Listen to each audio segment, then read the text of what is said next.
Hi my dear students, today we discuss about the depreciation diminishing balance method. Okay, so diminishing balance method, machinery, sale of machinery, how to calculate the depreciation and how to calculate the profit or loss. Okay na. So ఈరోజు మనం ఏం చేస్తున్నామంటే డిప్రిషియేషన్లో diminishing balance మెథడ్లో యంత్రం మిషనరీని sale చేసినప్పుడు profit వచ్చిందా loss వచ్చిందా అనే ప్రాబ్లం తీసుకుందాం ఈరోజు. ఇది లాస్ట్ మెథడ్ అండి ఇది. సో ఇంతకంటే మించి ఇంకా ఏమీ రావు మనకు. జనరల్గా మనకు fixed installment method, diminishing balance method, 2 methods ఉంటాయి మనకు. సో ఫిక్స్డ్ ఇన్స్టాల్మెంట్ మెథడ్లో మనకు 3 టైప్స్ ఉన్నాయి. మిషనరీ పర్చేజ్ చేసినప్పుడు డిప్రిషియేషన్ ఎలా క్యాలిక్యులేట్ చేయాలనేది నేర్చుకున్నాం. అదేవిధంగా at the same time second machinery purchase చేసినప్పుడు డిప్రిషియేషన్ ఏ విధంగా క్యాలిక్యులేట్ చేయాలో కూడా నేర్చుకున్నాం ఫిక్స్డ్ ఇన్స్టాల్మెంట్ మెథడ్లో. Third, machinery sale of machinery చేసినప్పుడు profit or loss find out చేయడం జరిగింది మనం. ఇది ఫిక్స్డ్ ఇన్స్టాల్మెంట్ మెథడ్లో 3 మెథడ్స్. ఓకేనా. అదేవిధంగా డిమినిషింగ్ బ్యాలెన్స్ మెథడ్లో కూడా మనకు 3 స్టెప్స్ ఉన్నాయి. ఫస్ట్ స్టెప్ ఏంటంటే జనరల్గా మిషనరీ పర్చేజ్ చేసినప్పుడు డిమినిషింగ్ బ్యాలెన్స్ మెథడ్లో డిప్రిషియేషన్ ఏ విధంగా క్యాలిక్యులేట్ చేసినాం అనేది నేర్చుకోవడం జరిగింది. సెకండ్ స్టెప్ ఏంటంటే సెకండ్ మిషనరీ పర్చేజ్ చేసినప్పుడు ఏ విధంగా డిప్రిషియేషన్ క్యాలిక్యులేట్ చేయాలి డిమినిషింగ్ బ్యాలెన్స్ మెథడ్లో అనేది లాస్ట్ ప్రాబ్లంలో చూసుకున్నాము. టుడే ఈరోజు ఏం చేస్తున్నామంటే మనము డిమినిషింగ్ బ్యాలెన్స్ మెథడ్లో మిషనరీని సేల్ చేస్తే ప్రాఫిట్ ఆర్ లాస్ అనేది ఎట్లా ఫైండ్ అవుట్ చేయాలి. సో డిమినిషింగ్ బ్యాలెన్స్ మెథడ్లో ఆ ప్రాబ్లమ్ని మనం డిప్రిషియేషన్ ఏ విధంగా క్యాలిక్యులేట్ చేయాలనే విషయాన్ని మనము నేర్చుకుందాం. ఓకేనా. రైట్, ఒక ప్రాబ్లం తీసుకుందాం. ఒక ప్రాబ్లం తీసుకొని చూద్దాం. సో చూడండి, మనకు ప్రాబ్లంలో మనకు ఎన్ని పాయింట్స్ కావాలండి? 5 పాయింట్స్ కావాలి. ఆ 5 పాయింట్స్ డైరెక్ట్ నేను 5 పాయింట్స్ మీకు తీసుకొని ఒక ప్రాబ్లం చేసి చూపిస్తాను. సో ఫస్ట్ పాయింట్ ఏంటంటే డేట్ ఆఫ్ పర్చేసింగ్. ఓకేనా. So for example first point 1/4/2012 date of machinery purchasing date. Okay, right. Second point ఏంటంటే కాస్ట్ ఎంత అంటే for example 75,000 rupees cost and installation charges ఎంత అంటే 5,000 rupees installation charges. Total how much cost machinery cost అంటే 80,000 rupees machinery cost. Clear, right. So third point, so which method అంటే diminishing balance method. Diminishing balance method. ఓకేనా. Diminishing balance method, right. So fourth point percentage, 10% తీసుకుందాం. ఎన్ని percent అండి? 10% తీసుకుందాం. Right. Next fifth point how many years ఉందండి. ఇక్కడ మనం ఏం చేస్తున్నాం అంటే మిషనరీ సేల్ చేస్తున్నాం అని తీసుకున్నాం కాబట్టి ఈ మెథడ్లో మిషనరీని ఏ డేట్లో సేల్ చేస్తున్నాం అంటే ఫర్ ఎగ్జాంపుల్ 31/9/2015 డేట్ రోజు మిషనరీని సేల్ చేసినాం. ఓకేనా. సేల్ చేసిన డేట్ ఎంత అంటే 30/9/2015. సో కాస్ట్ ఎంత అంటే ఫర్ ఎగ్జాంపుల్ 50,000 రూపీస్కి సేల్ చేసినాం అనుకుందాం. ఓకేనా. బాగా చూడండి, 5 పాయింట్స్ వచ్చినాయి చూడండి. డేట్ వచ్చేసింది, దాని కాస్ట్ వచ్చింది, మెథడ్ వచ్చేసింది, పర్సంటేజ్ వచ్చింది, హౌ మెనీ ఇయర్స్కి మనకి అంటే సేల్ ఆఫ్ డేట్ ఇచ్చింది మనకి. ఇక్కడ సేల్ ఆఫ్ డేట్ వరకు మాత్రమే మనము డిప్రిషియేషన్ని క్యాలిక్యులేట్ చేయాలి. ఇక్కడ sale of date important, purchasing date important. ఓకేనా. సో సేల్ ఆఫ్ డేట్ అనేది మనకు మిడిల్ ఆఫ్ ద ఇయర్లోనే మనము సేల్ చేసినాం కాబట్టి ఈ మిడిల్ ఆఫ్ ద ఇయర్లో సేల్ చేస్తే దాన్ని ఎట్లా డిప్రిషియేషన్ క్యాలిక్యులేట్ చేయాలనేది చాలా ఇంపార్టెంట్, గుర్తుపెట్టుకోండి. ఓపెనింగ్లో చేయలేదు, మిడిల్ ఆఫ్ ద ఇయర్లో లేదా ఎండింగ్లో సేల్ చేయలేదు, మిడిల్ ఆఫ్ ద ఇయర్లో సేల్ చేసింది కాబట్టి దీంట్లో ఇట్లా ఇస్తే మనం డిప్రిషియేషన్ ఏ విధంగా క్యాలిక్యులేట్ చేయాలనేది చూద్దాం. ఓకేనా, రైట్. సో ప్రొఫార్మా మనకు తెలుసు ఆల్రెడీ. ప్రొఫార్మా తీసుకున్నట్లయితే సెంటర్ లైన్, డబల్ లైన్ ఉంటుందండి. Okay, centre line, double line. So total amount, next date, ఇది డేట్ అండి. ఓకేనా, right. Same process, date, next ఇక్కడ particulars and total. This is the account pro forma. So credit, debit, date, and particulars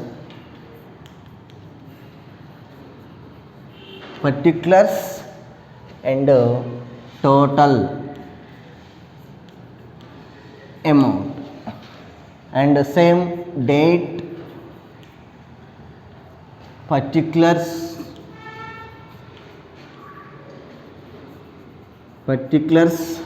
and total amount.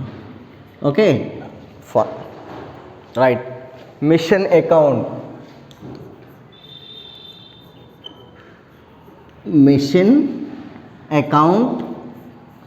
so which method? Diminishing balance method.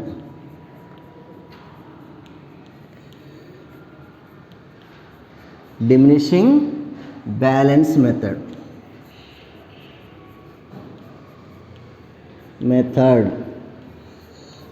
Right, diminishing balance method. Right, start the problem.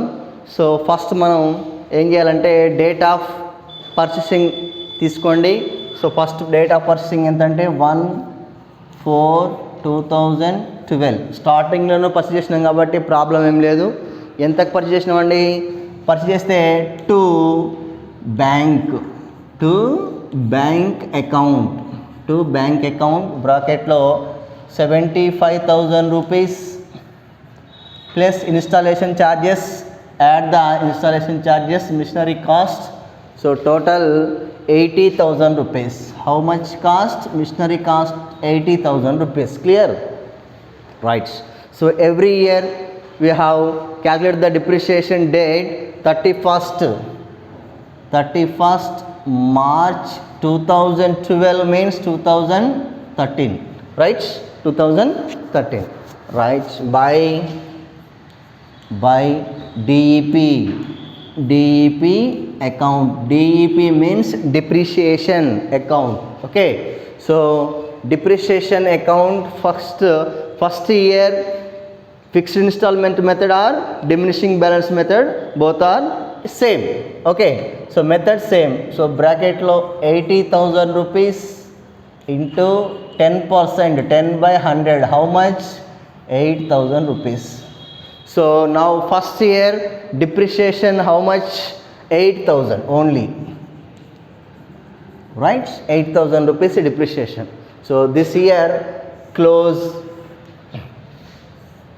So debit side amount 80,000 rupees and 80,000 rupees increase amount. Enter the both side. Okay. So first 80,000 rupees minus 8,000 rupees. 80,000 rupees minus 8,000 rupees. The remaining balance 72,000. Okay, 72,000. Right, 72,000 rupees. This the 31st March 2013 by balance carried on. How much? 72,000 rupees.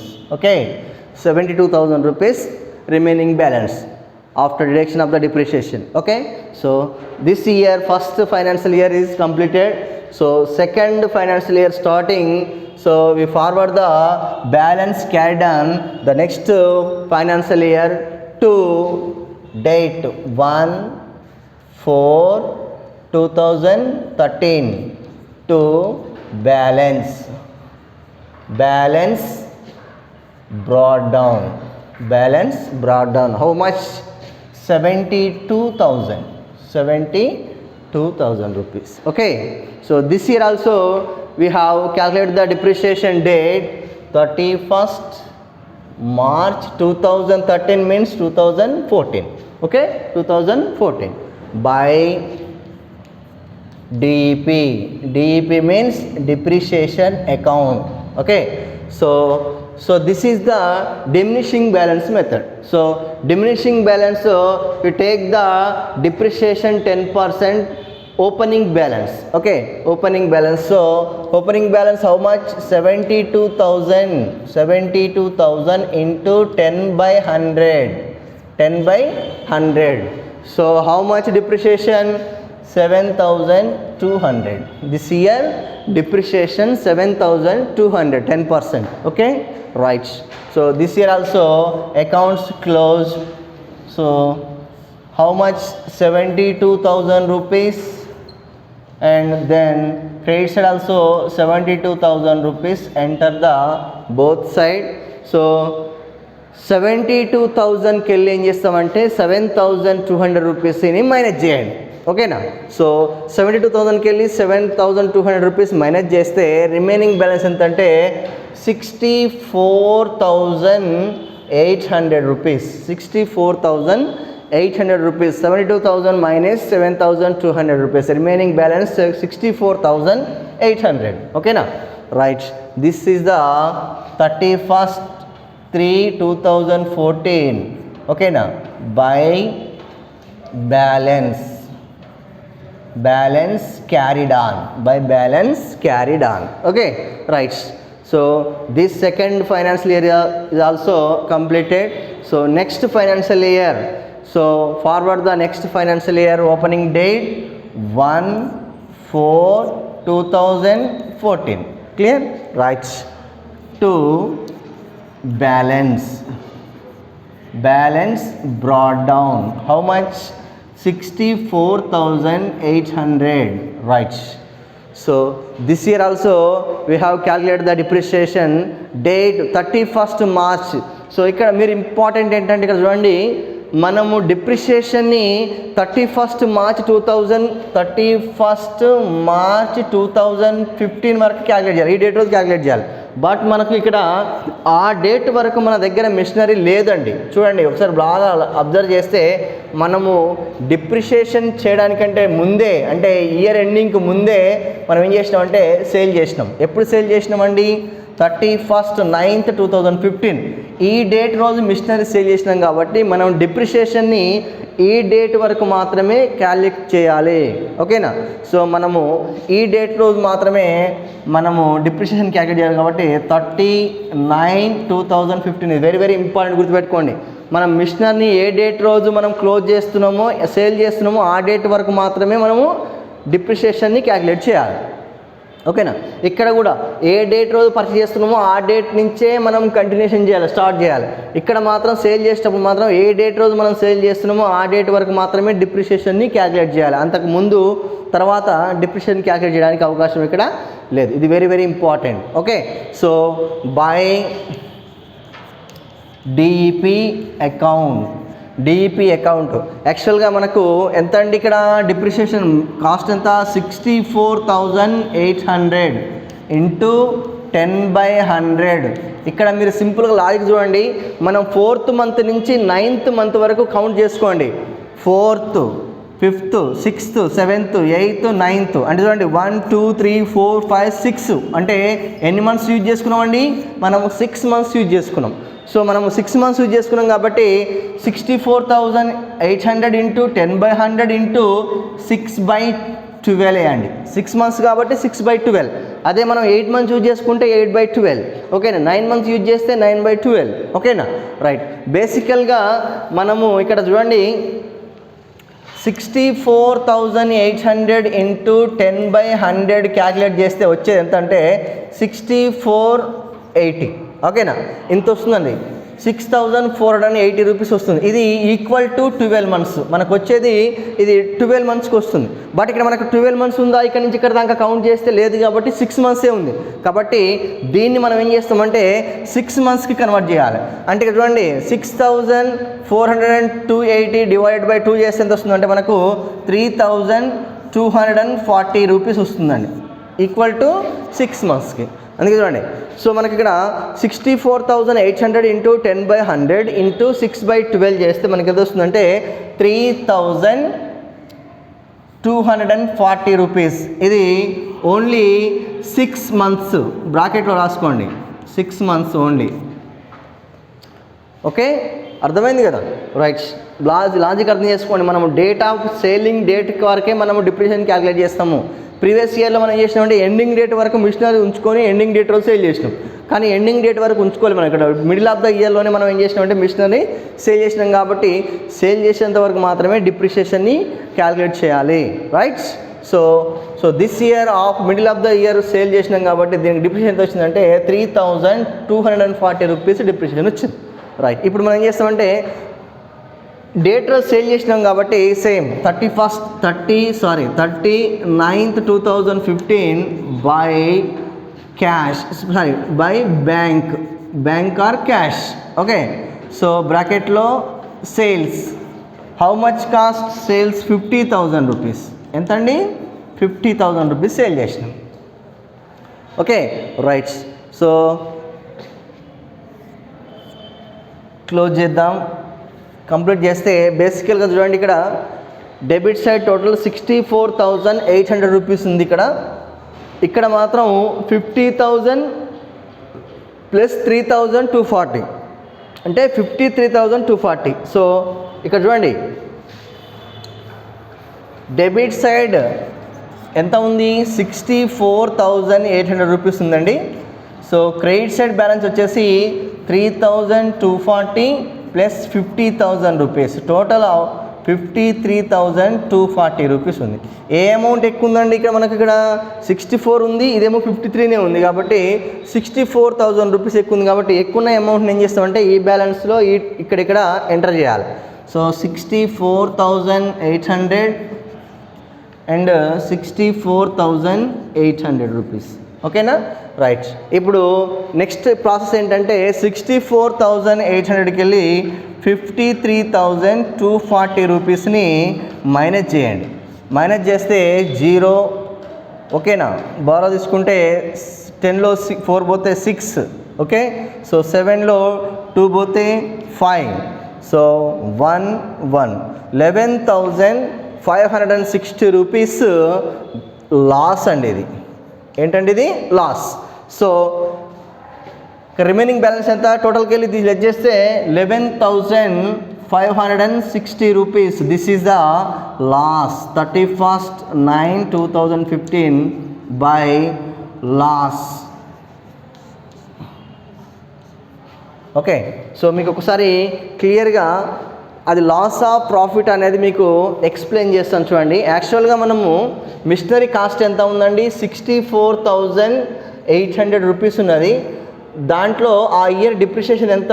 3,240 rupees. Less చేస్తే 0 6 5 1 6 61,560 rupees అండి. So మనం machinery sale చేసే నాటికి దాని value ఎంత ఉందంటే 61,560 rupees ఉందండి. అవునా, రైట్.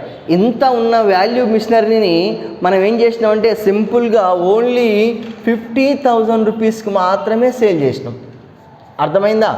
61,560 ఉన్న వాల్యూ మిషనరీ కాస్ట్ని మనం ఏం చేసినామంటే ఓన్లీ 50,000 రూపీస్కే సేల్ చేయడం జరిగింది. సో ఇప్పుడు చెప్పండి, మనకు ప్రాఫిట్ వస్తుందా లాస్ వస్తుందా అంటే ఇంత ఉన్న కాస్ట్ని ఇంతకే సేల్ చేసినామంటే మనకు ఇంత అంటే 11,560 రూపీస్ లాస్గా మనము ట్రీట్ చేయడానికి అవకాశం ఉంది. అర్థమైందా? సో ఇది డిమినిషింగ్ బ్యాలెన్స్ మెథడ్లో మిషనరీ సేల్ చేసినప్పుడు లాస్ ఆర్ ప్రాఫిట్ అనేది మనము క్యాలిక్యులేట్ చేసే మెథడ్. ఓకే, సో చూడండి బాగా.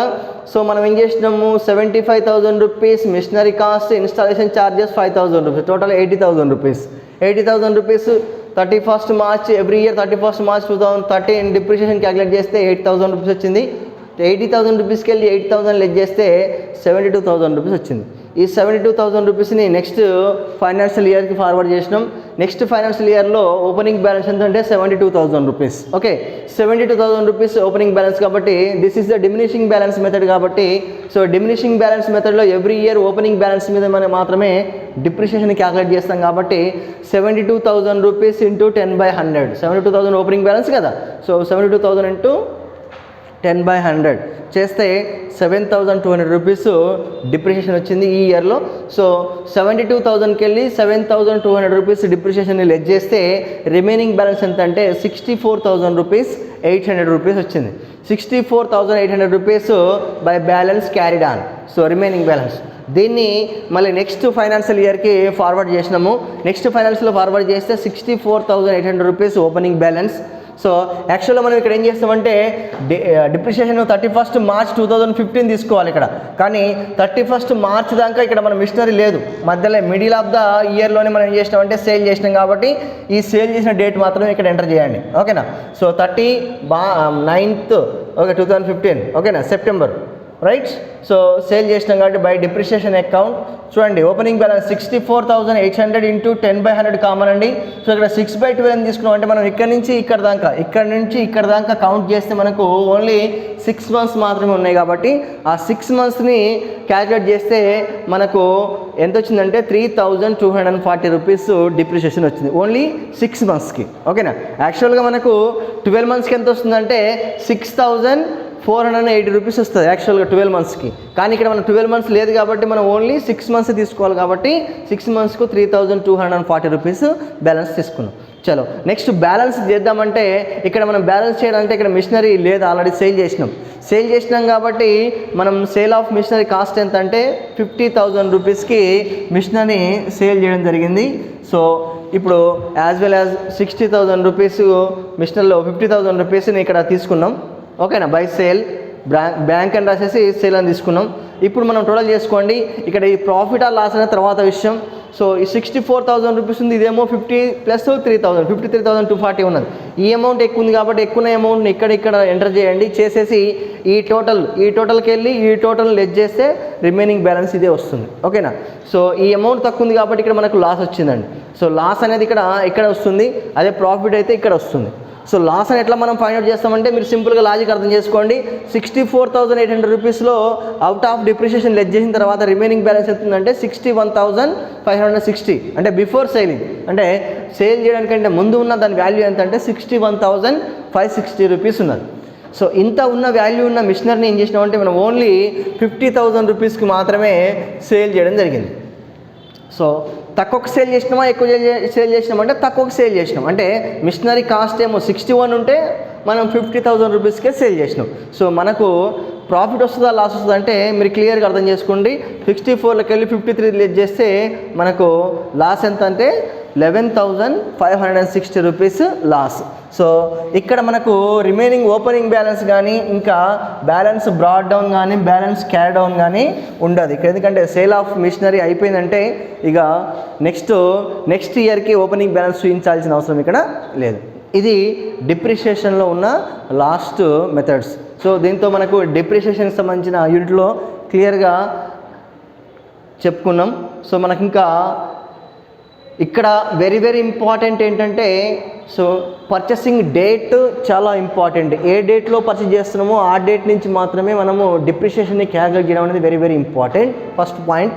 నెక్స్ట్ సేల్ ఆఫ్ విషయంలో మాత్రము సేల్ ఆఫ్ మిషనరీ ఏ డేట్ వరకు సేల్ చేస్తున్నామో ఆ డేట్ వరకు మాత్రమే డిప్రిషియేషన్ని క్యాల్కులేట్ చేయాలనేది ఇంపార్టెంట్. సో మనకు ఏ మెథడ్ ఇచ్చినా డిమినిషింగ్ బ్యాలెన్స్ మెథడ్ ఇచ్చినా ఫిక్స్డ్ ఇన్స్టాల్మెంట్ మెథడ్ ఇచ్చినా కానీ మన మైండ్లో ఏముండాలంటే 5 పాయింట్స్ ఉండాలి. వెరీ ఇంపార్టెంట్ 5 పాయింట్స్ ఏంటండి? Date of purchasing, cost, method, percentage, how many years depreciation calculation. ఓకేనా. సో కొన్ని సందర్భాల్లో ఎన్ని సంవత్సరాలు అనేది క్లారిటీ ఇవ్వడు కానీ డేట్ ఇస్తాడు. ఆ డేట్ వరకు మాత్రమే మనము డిప్రిషియేషన్ని క్యాల్కులేషన్ చేయాలి. ఓకే. మనకు 10% ఇవ్వచ్చు ప్రాబ్లంలో, 12% ఇవ్వచ్చు లేదా 15% ఇవ్వచ్చు. ఎంత పర్సంటేజ్ ఇచ్చినా మాత్రం ఆ పర్సంటేజ్ తీసుకొని చేయడానికి అవకాశం ఉంది. ఓకేనా. ఇన్స్టాలేషన్ ఛార్జెస్ వస్తే మాత్రం ఖచ్చితంగా ఇన్స్టాలేషన్ ఛార్జెస్ని యాడ్ చేసుకోండి. రైట్. సో ఒకవేళ ఇన్ కేసు మనకు పర్సంటేజ్ ఇవ్వకపోతే ప్రాబ్లంలో పర్సంటేజ్ ఇవ్వకపోతే మనకు సెకండ్ ఆప్షన్ ఏముందంటే యాన్యువల్ డిప్రిషియేషన్ క్యాల్కులేట్ చేయాలని చెప్పుకున్నాం. యాన్యువల్ డిప్రిషియేషన్ క్యాల్కులేట్ చేయాలంటే మనకు ఫార్ములా ఉన్నది, రూల్ ఉన్నదండి, ఒక ప్రిన్సిపల్స్ ఉన్నాయి. ఏంటి ఆ ప్రిన్సిపల్ అంటే annual depreciation is equal to ఏంటి cost of asset minus scrap value by estimation of the life time. So ఇది మనకు ఫార్ములా. ఆ ఫార్ములా బేస్కి తీసుకొని మనం ఏం చేయొచ్చు అంటే యాన్యువల్ డిప్రిషియేషన్ని క్యాల్కులేట్ చేయడానికి అవకాశం ఉంది. ఎప్పుడు యాన్యువల్ డిప్రిషియేషన్ క్యాల్కులేట్ చేయాలంటే మనకు పర్సంటేజ్ ఇవ్వనప్పుడు మాత్రమే యాన్యువల్ డిప్రిషియేషన్ని క్యాల్కులేట్ చేయాల్సి వస్తుంది. ఒకవేళ మనకు పర్సంటేజ్ ఇస్తే మనము ప్రాబ్లమ్స్ ఏ విధంగా చేసినాము ఆ విధంగా చేస్తే సరిపోతుంది. ఓకేనా. So this is the diminishing balance method sale of machinery. ఓకేనా. రైట్. Okay, thank you.